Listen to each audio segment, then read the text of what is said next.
Dans la course au traitement contre le Covid-19, il y en a un qui fait beaucoup parler de lui, le Plaquenil, un antipaludéen dérivé de la chloroquine.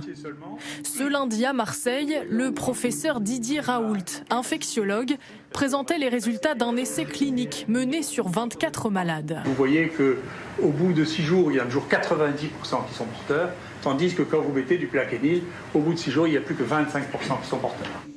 Le Plaquenil, un traitement composé d'hydroxychloroquine, une molécule déjà testée en Chine contre le coronavirus. On a proposé rapidement de faire une prise en charge des patients étant infectés par ce coronavirus, par l'hydroxychloroquine, à la posologie que moi je connais, que je pratique depuis 25 ans, qui est de 600 mg par jour.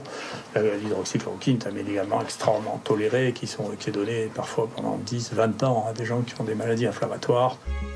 Suite à ces résultats, Sanofi annonce le lancement prochain d'une étude nationale sur le Plaquenil. Mais la prudence reste de mise. Sanofi rappelle que ce médicament est à manier avec grande précaution et peut entraîner des effets secondaires chez certains patients. On n'est pas dans le médicament miracle, on est encore dans un stade beaucoup trop préliminaire et puis ce sont des médicaments qui ont un bénéfice mais qui ont aussi des risques et donc il faut qu'on puisse monitorer ça très sérieusement. La semaine dernière, l'INSERM annonçait le début d'un essai clinique mené sur 800 patients infectés. Parmi les médicaments testés, un antiviral utilisé contre Ebola. De la France à la Chine, de l'Australie aux États-Unis, les laboratoires du monde entier sont mobilisés pour trouver un vaccin. Certaines équipes scientifiques travaillent sur une nouvelle technologie.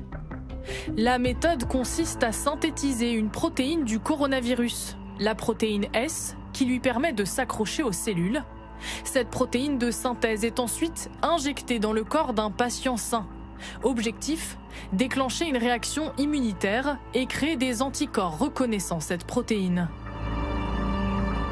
En Allemagne, le laboratoire CureVac se dit confiant sur le développement prochain d'un de ces vaccins.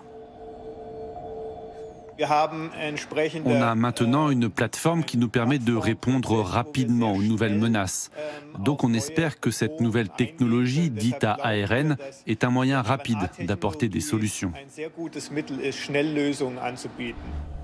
CureVac se dit en mesure de lancer les premiers tests cliniques dès juillet et de mettre ce vaccin sur le marché à l'automne. Une annonce qui aurait attiré l'attention de Donald Trump. Selon la presse allemande, le président américain aurait proposé $1 milliard pour s'emparer de ce vaccin au bénéfice exclusif des États-Unis. Du côté de l'Institut Pasteur en France, les scientifiques cherchent à modifier le vaccin contre la rougeole pour lui faire adopter des caractéristiques du coronavirus. Objectif, proposer un vaccin pour l'été 2021. Ça prend un peu plus de temps que des nouvelles technologies de vaccins ADN ou vaccins ARN qui, elles, sont censées être rapides, mais peut-être ne finiront jamais chez l'homme. L'ADN, on le teste depuis 25 ans et il n'y a rien qui marche chez l'homme encore. Donc on ne voit pas pourquoi ça marcherait mieux pour le corona que pour d'autres.